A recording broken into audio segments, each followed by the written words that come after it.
जय हिंद। स्वागत है आपका हमारे YouTube चैनल एजुकेटेड श्रावस्ती पर। आज हम बात करेंगे, हमने इससे पहले वाले लेक्चर में बात किया था कि कॉजेटिव एजेंट क्या होते हैं और डिजीज़ और हेल्थ में मैंने अंतर आपको बताया था। और जो कॉजेटिव एजेंट हैं और जो डिजीज़ होता है उसको टाइम के अकॉर्डिंग कितने पार्ट में डिवाइड किया गया है, उसके टाइम ड्यूरेशन के अकॉर्डिंग, और कॉजेटिव एजेंट कौन कौन से एजेंट जो हैं काज करते हैं, बैक्टीरिया हुआ, वायरस हुआ, इन सब के बारे में मैंने पिछले वीडियो में बात किया था। और किन किन से बीमारी जो है फैलती है, कम्युनिकेबल और नॉन कम्युनिकेबल के बारे में मैंने बात किया था। अब हम बात करेंगे कि बीमारी अगर होती है तो कौन कौन से कॉजेटिव एजेंट हैं, उसके बारे में अब हम बात करेंगे। तो मैंने लिखा है means of spread. Means of spread का मतलब होता है कि बीमारी कैसे फैलती है, बीमारी कैसे फैल रही है, इसके बारे में बात करेंगे। तो फैलने के लिए सबसे पहले क्या है, हमने यहाँ पे चार चीज़ें बताई है। एक है एयर, बीमारी जो है हवा से भी फैलती है। दूसरा है वाटर, पानी से भी फैलता है। तीसरा है सेक्सुअल, अगर आप किसी के साथ सेक्सुअल कांटेक्ट बनाते हैं तो इससे भी बीमारी फैलती है। अब बात होती है कि कुछ ऐसे एनिमल होते हैं जिनके द्वारा बीमारी होती है, उनको हमने लिख दिया अदर एनिमल। ठीक, तो अब हम यहाँ पे बात करेंगे कि हवा से कौन कौन सी बीमारी फैलती है, हवा में कौन कौन से ऐसे वायरसेस या बैक्टीरिया पाए जाते हैं जो बीमारी कॉज करते हैं। तो हमने लिखा है यहाँ पे एयर, एयर से स्प्रेड होता है बीमारी, उसको हम यहाँ पर लिखे। इसमें क्या है, कॉमन कोल्ड, कॉमन कोल्ड, सर्दी जुकाम बुखार अगर ये हो जाता है तो इनके वायरस हवा में भी उड़ते रहते हैं और कहीं से भी आपको इन्फेक्ट कर सकते हैं।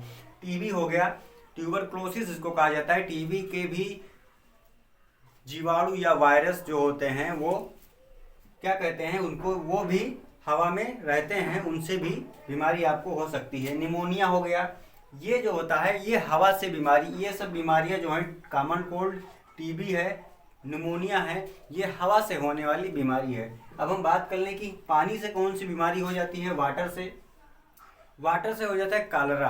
कालरा लोग देखो पानी वानी पीते हैं, कोई पानी पिया, अब मान लो कि पानी दूषित है, प्रदूषित पानी उन्होंने पी लिया तो उससे जो है कालरा हो जाता है। ठीक, या किसी ने पानी पिया और वही पानी कोई दूसरा व्यक्ति पी लेता है जो हेल्दी है और डिजीज वाले का पानी पी लिया तो वो हो जाएगा कालरा उसको। अब सेक्सुअल कांटेक्ट अगर आप किसी से बनाएंगे तो भी बीमारी के फैलने के चांसेस रहेंगे। कौन सी बीमारी, जैसे कि HIV एड्स हो गया। एड्स बीमारी जो है केवल सेक्सुअल कांटेक्ट से फैलती है। और कैसे फैलता है, लिक्विड मटेरियल, जब तक कि आपका लिक्विड मटेरियल किसी दूसरे के लिक्विड मटेरियल से अटैच नहीं होगा। जैसे कि मान लो किसी ने किस लिया, ठीक, या तो फिर कोई अगर पानी पिया है किसी ने, वही पानी जो कोई हेल्दी व्यक्ति अगर पी लेता है तो भी उसको एड्स हो जाएगा। ठीक, अब क्या है, एड्स बीमारी बगल में बैठने से नहीं होगा, बगल में बैठेंगे आप हाथ मिलाएंगे तब भी नहीं होगा। ये बीमारी जो है जब तक कि लिक्विड मटेरियल जो है एक दूसरे से ट्रांसफर नहीं होंगे तब तक ये बीमारी नहीं होगी, एड्स। अब अदर एनिमल में, अदर एनिमल कुछ जानवर भी ऐसे होते हैं जो बीमारी को स्प्रेड करते हैं, मतलब फैलाते हैं, एक स्थान से दूसरे स्थान तक ले जाते हैं। अब उसमें मलेरिया, मलेरिया आप लोग देखते होंगे कि कोई मच्छर काट लेता है तो मलेरिया हो जाता है। ठीक, तो वो क्या है, अदर एनिमल्स में ये मच्छर जो है, एनाफ्लीज मच्छर जो होता है वो काट लेगा तो आपको मलेरिया हो जाता है। ठीक, अब बात करते हैं कि इन्फेक्शियस एजेंट, कौन कौन से इन्फेक्शियस एजेंट होते हैं उनके बारे में हम बात कर लें। तो इसमें आता है वायरस आ गया, बैक्टीरिया है और फंगाई है, और फिर मल्टी सेलुलर ऑर्गेनिज्म। कुछ ऑर्गेनिज्म जो हैं वो मल्टी सेलुलर हैं, वो भी जो है बीमारी फैलाते हैं, इन्फेक्शियस एजेंट हैं, उनसे इन्फेक्शन हो जाता है। तो वायरस की हम बात करेंगे तो वायरस क्या होता है, ये वायरस जो होते हैं ये इनको हिंदी में कहते हैं विष के अणु। ये जो है नॉन लिविंग थिंग में रहते हैं, अगर ये मिट्टी में पड़े हैं तो ये तो नॉन लिविंग है, जब तक कि ये किसी के कांटेक्ट में नहीं आएंगे तब तक ये नॉन लिविंग रहेंगे। अब वायरस से कौन सी बीमारी होती है, इन्फ्लुएंजा है, डेंगू है, एड्स है, ये सब वायरस से होने वाली बीमारी है। अब बैक्टीरिया से बात कर लें, बैक्टीरिया में स्ट्रेप्टोकोकस बैक्टीरिया होता है, उससे जो है टाइफाइड हो गया, कोलेरा हो गया, एंथ्राक्स होगा, ये सब बीमारियाँ होती हैं। अब एक आप लोगों को कॉमन बीमारी होती है, दांत वात ज़्यादा निकलता है, रिंग वर्म जिसको बोलते हैं, तो ये जो होता है ये फंजाई से होता है, ये फंजाई से होता है। रिंग वर्म दांत जो होता है ये फंजाई से होता है।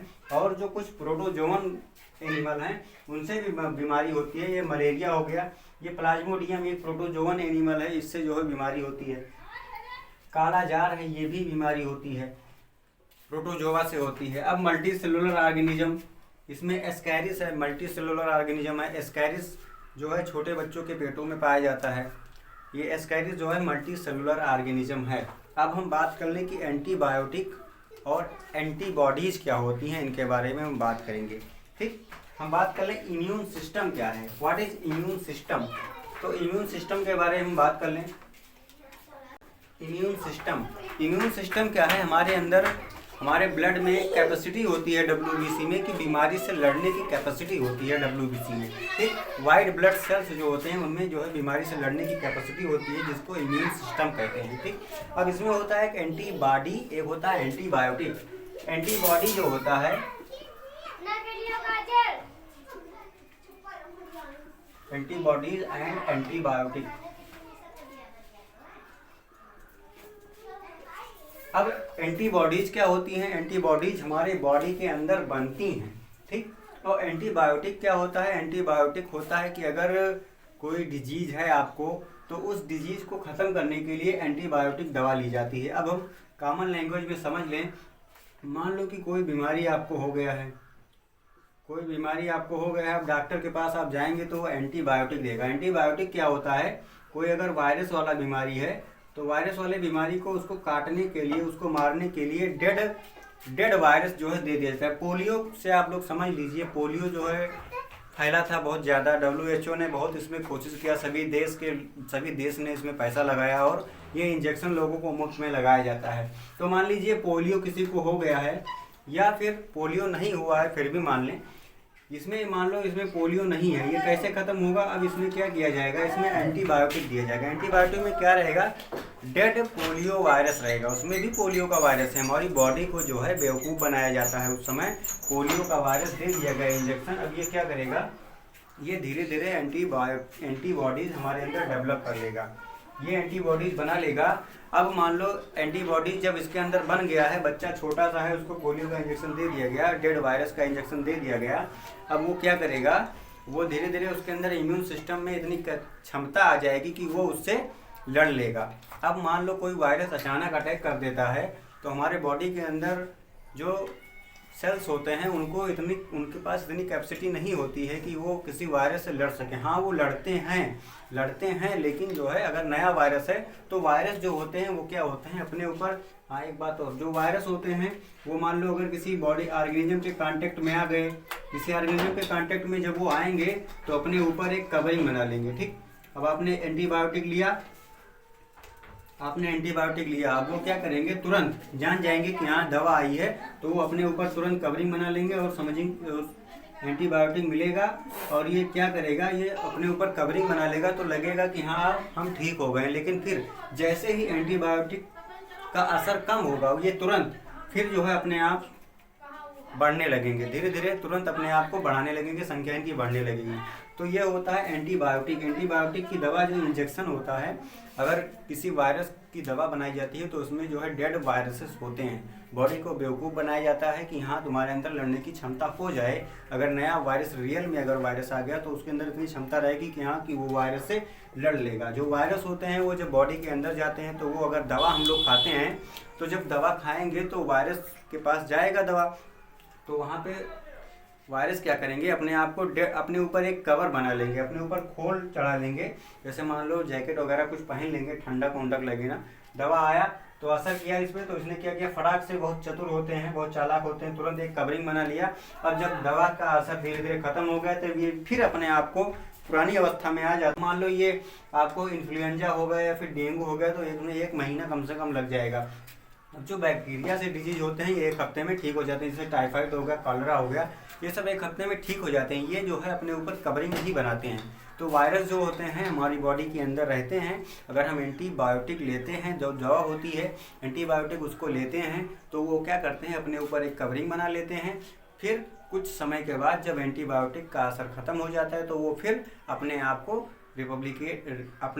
को रिप्रोड्यूस करने लगते हैं, बनाने लगते हैं। इसलिए जो वायरस से बीमारी होती है वो जल्दी ठीक नहीं होती है, समय लग जाता है उसमें। ठीक, इम्यून सिस्टम हमारे अंदर क्षमता है लड़ने की बीमारियों से, इसको इम्यून सिस्टम कहते हैं, प्रतिरक्षा कहेंगे। और एंटीबायोटिक हमने बताया आपको, एंटीबॉडीज़ हमारी बॉडी के अंदर बनती हैं, T4B4 सेल्स होती हैं, और इन सेल्स को जब दवा दी जाती है, कोई दवा मान लो दी गई, तो अगर कोई वायरस ज़्यादा नया वायरस है, अभी कोविड-19 है, तो कोविड-19 का जो है इंजेक्शन लग रहा है लोगों को, तो इसमें क्या होता है, वायरस के ही डेड वायरसेस होते हैं। हमारी जो इंजेक्शन दिया जाता है वो डेड वायरसेस होते हैं कि बॉडी के अंदर इम्यून सिस्टम स्ट्रांग हो जाए, क्या हो जाए, स्ट्रांग हो जाए, कि वो दूसरे वायरस से लड़ने में कैपेबल हो जाए। अगर मान लो अचानक कोई नया वायरस अटैक करेगा तो हमारी बॉडी के पास जितना वो ताकत लगाएगा, लड़ेगा, लेकिन अब इतना वायरस जो होते हैं बहुत ही चालाक होते हैं, तुरंत कवरिंग बना लिए, दवा आप खाएंगे तुरंत कवर कर लेंगे अपने आप को वो, और दवा से बच जाएंगे। अब कोई भी अगर इंजेक्शन दिया जा रहा है, कोई भी इंजेक्शन, कोई भी वैक्सीन लग रही है, तो उसमें क्या होते हैं, वायरस के ही डेड वायरस होते हैं, वो डेड वायरस होते हैं, हमारी बॉडी में लगाए जाते हैं। फिर हमारी बॉडी में जब वो डेड वायरस गए तो वो क्या हुए, धीरे से बन गए, वो धीरे से बन गए, तो हमारी बॉडी के अंदर धीरे धीरे लड़ने की उससे क्षमता आ जाएगी। तो फिर दोबारा अगर रियल में वायरस आ गया तो कुछ नहीं कर पाएगा हमारे शरीर का। इसलिए पोलियो की वैक्सीन जो है सभी बच्चों को लगाई जाती है कि उसके अंदर लड़ने की क्षमता वायरस से आ जाए। आई होप ये वीडियो आपके समझ में आ गया होगा। अगर समझ में आ गया है तो हमारे चैनल को सब्सक्राइब करें, लाइक करें और ज़्यादा से ज़्यादा शेयर करें। Thank you.